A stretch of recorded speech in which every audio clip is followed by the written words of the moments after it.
Hello dear children, welcome to my class. And children, today's class I am going to explain elimination method children. हम लोग दो method पहले explain कर चुके हैं, graphical and substitution method. And in today's class I will explain elimination method children. First of all children, do you know what is the meaning of elimination? Everybody knows. Elimination means to finish off, खत्म कर देना. आप लोग TV देखते हो, TV में जितने programmes आते हैं, जो रियलिटी शो आते हैं, उसके अंदर होता है ना कि एलिमिनेशन राउंड, कि सब आज कौन से कंटेस्टेंट को एलिमिनेट होना है, यानी उसे वहां से जाना है. तो वही काम यहां करेंगे. यहां पर भी हमारे दो कंटेस्टेंट हैं, एक एक्स और एक वाई. तो दोनों कंटेस्टेंट में से एक को जाना पड़ेगा. सीधी बात, अगर एक को जीतना है तो दूसरे को रास्ते से हटाना पड़ेगा हमको. अब रास्ते से कैसे हटाएंगे, कैसे इसको एलिमिनेट करेंगे, बहुत आसान, बिल्कुल डिफिकल्ट नहीं है. सबसे पहली बात, मैं छोटा सा एक एग्जांपल साइड में लिख रहा हूं, उम्मीद करता हूं सब बच्चों को समझ में आएंगे वो चीज. एक चीज बताओ, अगर मैं नॉर्मल आपके लिए नंबर लिखूं, जिसमें नंबर लिखा 3 और 3, अब मैं कहता हूं सॉल्व करो. अब बच्चे बोलते सर साइन तो कुछ लगाया नहीं आपने. भैया अगर सीधी बात, अगर मल्टीप्लाई का साइन लगाओ तो मल्टीप्लाई कर लोगे, माइनस का साइन लगाओ तो माइनस कर लोगे, और कुछ भी साइन नहीं है तो जाहिर सी बात है प्लस करेंगे ना. तो 3 + 3 क्या मिला बच्चों, अगर मैं दोनों को जोड़ता हूं तो मुझे मिलेगा 6. अभी दोनों एलिमिनेट नहीं हो रहे. अगर मैं ऐसे लिख के चलूं 3 और 3 और यहां लिख दूं -3, can you tell me what is answer?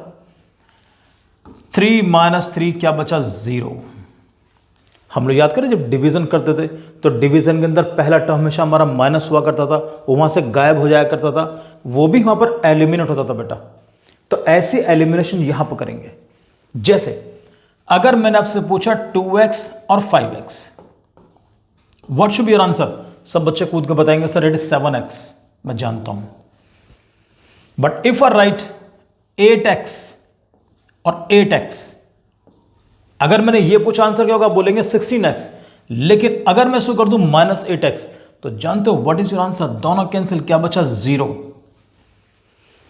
जब आपका आंसर दोनों के कटने पर 0 आता है उसे कहते हैं एलिमिनेशन. यहां पर इसका x का एलिमिनेशन हुआ इसमें. ऐसे हम लोग यहां पर एलिमिनेट करेंगे.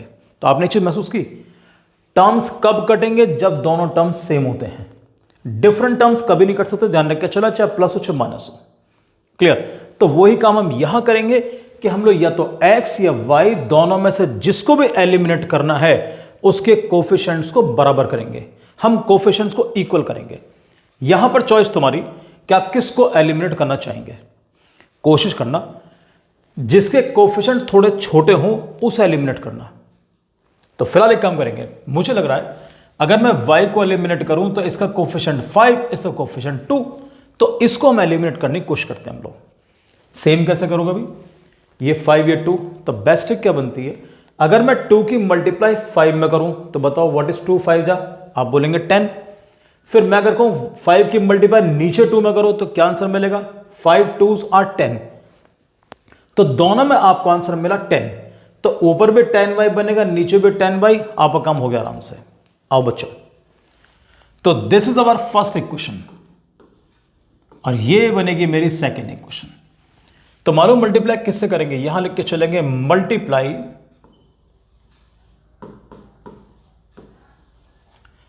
इक्वेशन 1. फर्स्ट इक्वेशन किससे मल्टीप्लाई? इक्वेशन 1/2 एंड इक्वेशन 2 अब 2 में किससे मल्टीप्लाई करोगे? सेकेंड इक्वेशन के अंदर मुझे इसको सेम करना है तो बाई 5 से मल्टीप्लाई करूंगा. अब ध्यान देना, जब 2 से मल्टीप्लाई करोगे तो 2 से मल्टीप्लाई तीनों टर्म्स में करनी है. कुछ बच्चे केवल 2 में करते हैं, छोड़ देते हैं उसको. ऐसा काम नहीं करना. तो बेस्ट क्या होती है, जब भी आप लिख के चलो तो ऐसे लिख लेना, आप 2 से मल्टीप्लाई करो ना तो इंटू 2 कर देना इस तरीके से. शुरू में नहीं, अगले स्टेप में. तो मैं लिख के दिखा रहा हूं आपके लिए. में मेरा एक स्टेप फालतू हुआ, कोई दिक्कत नहीं बेटा. 2 इंटू क्या लिखा है? 8x plus 5y is equal to 9. कोई भी स्टेप छोड़ना नहीं है. 2 8s are 16x, 2 5s are 10y is equal to 2 9s are 18. ये बनेगी मेरी थर्ड इक्वेशन. अब सेकेंड इक्वेशन किससे मल्टीप्लाई करेंगे? Second equation is to be multiplied by 5, उसमें आप मल्टीप्लाई करेंगे 5 से मल्टीप्लाई। चलो सर, तो मैं 5 से मल्टीप्लाई करूंगा प्यारे बच्चों। कौन सी इक्वेशन में? सेकेंड वाली में।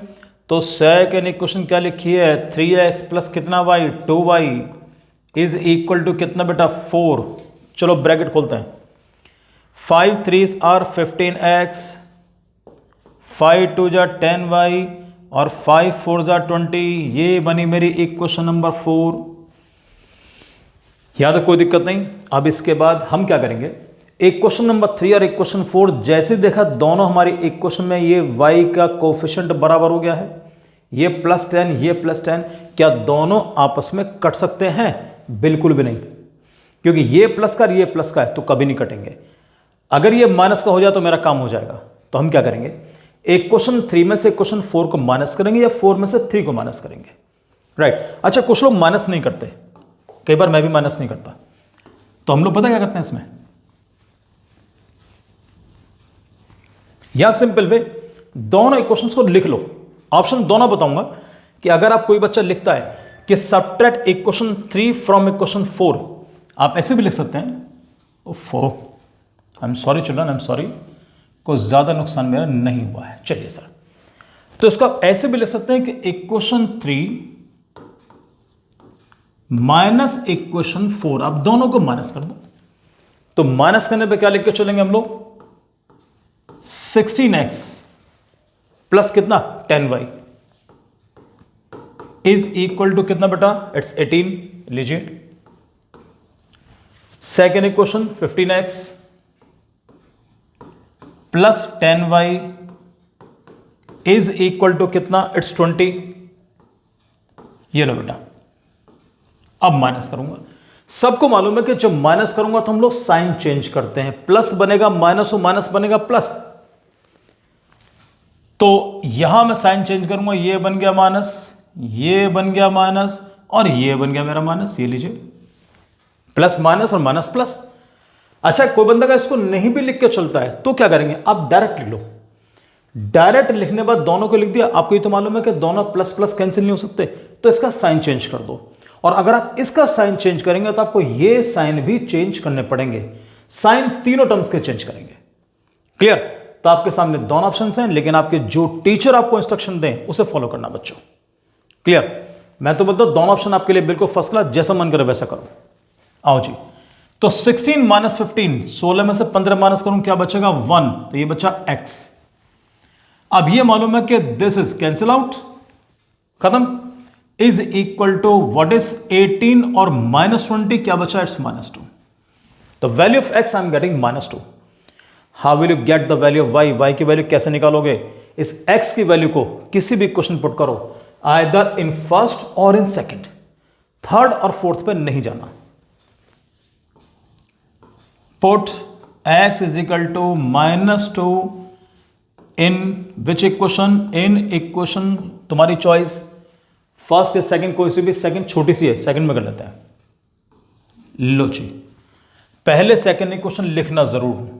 क्या लिखा बेटा? 3x प्लस कितना y? 2y is equal to, बताओ कितना बेटा? 4। ना put the value. What is the value of x? It's -2। तो x के प्लेस से पुट करो -2 प्लस का 2y एज इट इज और is equal to 4 as it is. 3 2s are -6 plus 2y is equal to 4। और इस -6 का बोरिया बिस्तरा लेके यहां आ जाओ बेटा। क्या मिलेगा? 2y is equal to 4 plus कितना? 6। What is 4 plus 6? इट्स 10।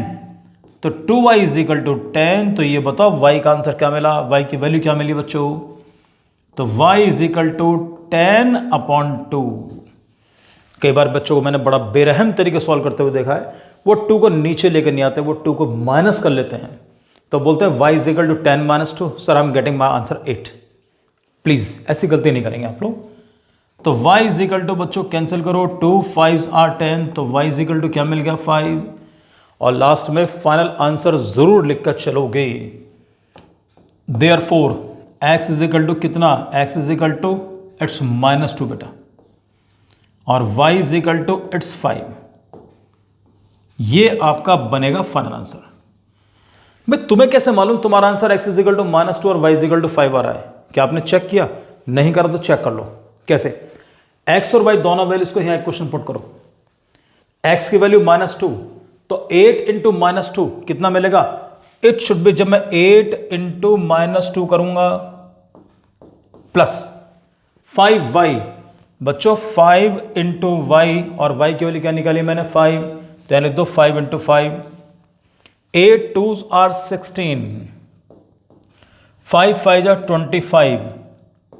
बच्चों माइनस करो, 25 माइनस 16, 25 में 16 माइनस करूंगा, मेरे पास बचेगा 9, 9, आई एम गेटिंग 9। इसका मतलब मेरी वैल्यूज परफेक्ट है। तो इस तरीके से आप इस मेथड की प्रैक्टिस सब बच्चे अच्छे से करके चलना। और एक आपको एक आइडिया और दे रहा हूं, एक चीज रिक्वेस्ट आपसे और करूंगा, रिक्वेस्ट ही मान कर चलना, आइडिया भी क्या कहूंगा खैर इस बारे में। जैसे यहां पर दोनों टर्म्स आपके लिए प्लस के हैं, दोनों टर्म पॉजिटिव है। किसी क्वेश्चन में अगर आपको यह पता चले कि ये प्लस और ये माइनस, कोई सा भी टर्म, तो जो भी आपके अपोजिट साइन वाले टर्म्स होंगे उन्हें एलिमिनेट करने की कोशिश करना। क्यों? तुम्हें कोई साइन चेंज नहीं करना पड़ेगा उसके अंदर, तुम्हें कोई माइनस नहीं करना पड़ेगा। Is that clear? कुछ बच्चे करते हैं इसको तो भूल जाते हैं, फिर वो दूसरे वाले को एलिमिनेट करने की कोशिश करते हैं, वो काम नहीं करना बेटा। ये सब लोग ध्यान रखकर चलना है, right? So thank you very much and God bless you बेटा।